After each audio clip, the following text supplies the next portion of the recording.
During the early development of Walt Disney World, Walt conceived his most daring creation yet: a proposed city of tomorrow that would bridge communities together in the next step towards utopia.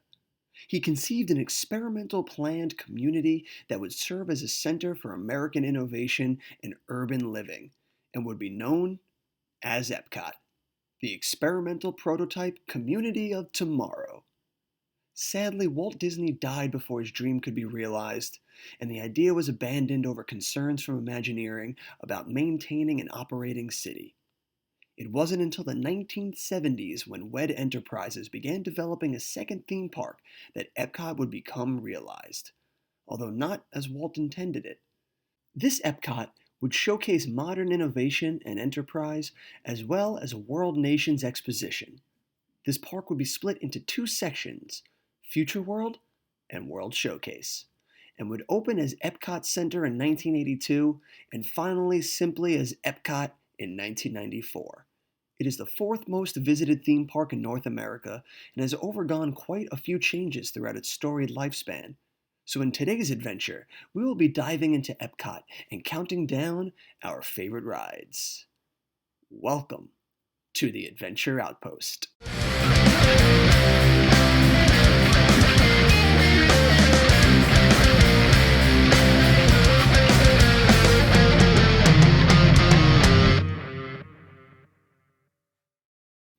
Journey into Imagination is a bizarre attraction that has seen itself repackaged and repurposed multiple times since it first came to be in 1983.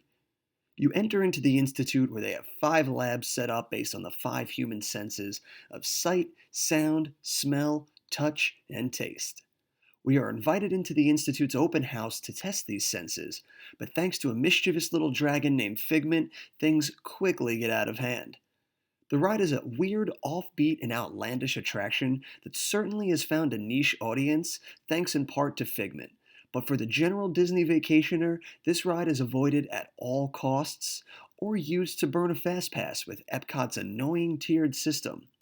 Though I don't think I've ever seen this ride with an actual line. Have you ever wondered what it would be like to be a human centrifuge? Then have I got the ride for you. Mission Space is a motion simulator to end all motion simulators. The attraction simulates what an astronaut might feel aboard a spacecraft on a mission to Mars. From insane G's on the liftoff and the slingshot around the moon, to the calming serenity of hypersleep. Riders enter the International Space Training Center, where they are assigned an onboard role before entering the X-2 Deep Space Shuttle. These roles range from pilot to navigator to commander or engineer, though the interactivity leaves much to be desired, as the buttons do little and the piloting isn't anywhere near what we've seen from future attractions. This ride is not for the faint of heart, and is easily the most intense ride I've ever ridden. It's been labeled so intense that they even added a less intense version in 2006. But having ridden both, the more intense version is the only way to go, since the thrill and intensity is what makes the ride in the first place. Though you must definitely want to make sure you are in good health before braving this space mission. Grand Fiesta Tour, featuring the Three Caballeros, is a musical boat ride located within the pyramid at the Mexico Pavilion. A fact some of you may not know. I for sure didn't. I have been going to Disney since 1995, and it wasn't until 2015 that I even knew this ride existed. It doesn't help that the ride never even shows up on the app. But the ride is a fun little boat ride that sees us floating through Mexico in search of Donald Duck with the assistance of his bandmates Panchito and Jose, that ends in a fun finale of the Three Caballeros in all their songwriting glory, and is still one of my favorite animatronic sections of a ride to date. Test Track is a high-speed simulated excursion through the rigorous testing procedures that car manufacturers use to evaluate its concept cars. After a tumultuous start with delays and design changes, the ride officially opened in 1999. Riders enter the facility, where they design their own car and put it to the test in the sim car, where they will test their car brakes, corrosion, handling, and responsiveness, which culminates in a thrilling high-speed drive around the outside of the facility. This ride is the only one in the park where the queue line is straight torture. Normally, a posted ride sign ends up being overblown to keep wait times down and the line moves briskly, but not Test Track. If that line says 45 minutes, you will wait every brutal minute. The Seas with Nemo and Friends debuted in 2007, replacing the Living Seas that had operated in the park since 1986. A simple omni-mover attraction, this ride sees you journeying through various scenes of the first film. From shark encounters to bouncing jellyfish, this fun little dark ride captures the perfect balance of early Disney dark rides like Snow White and Haunted Mansion.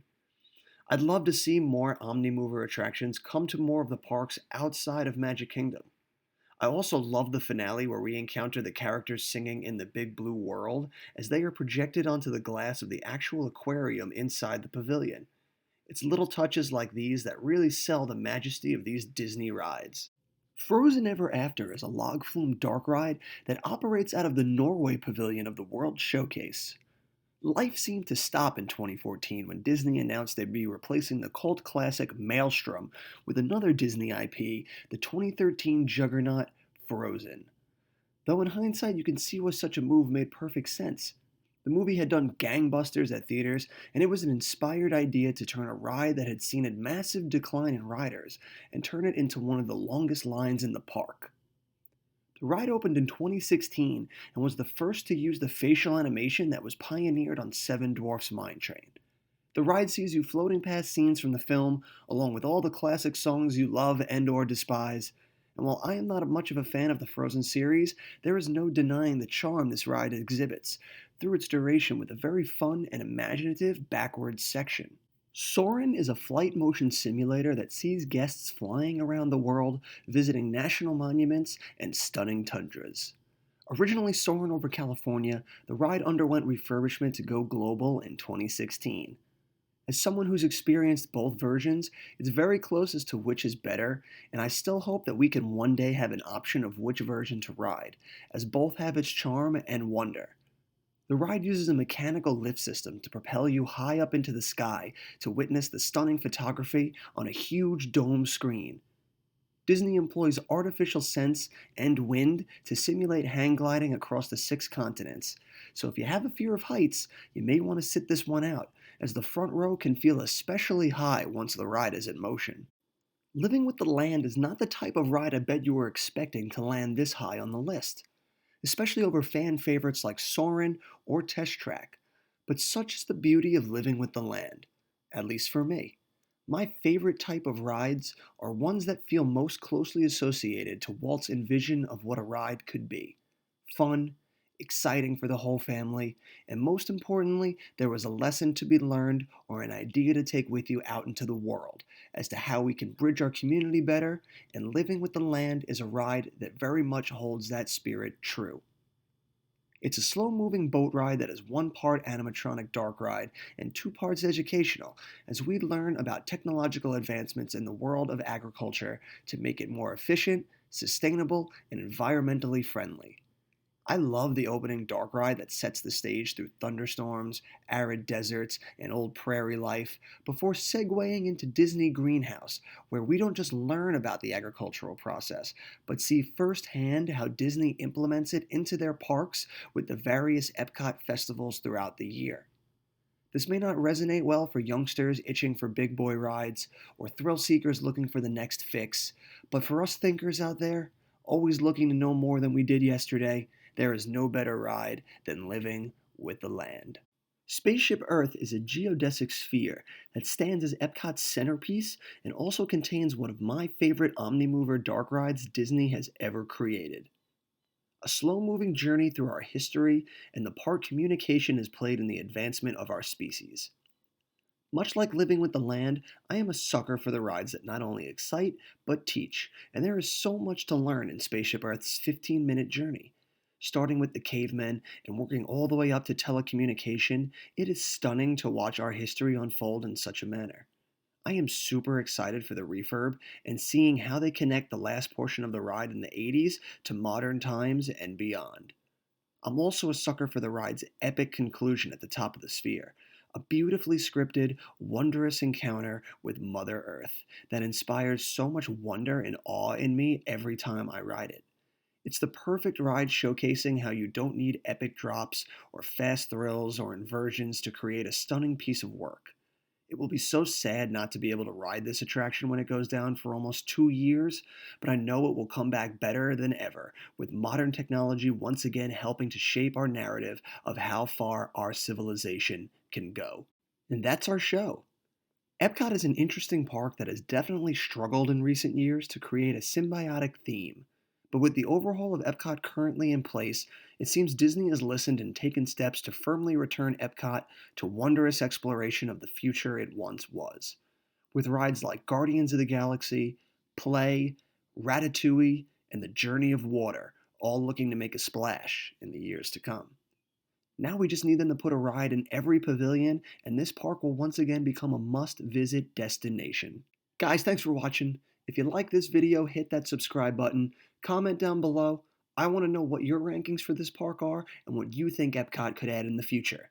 Hit that thumbs up button and be on the lookout for the next Disney video as we count down Hollywood Studios.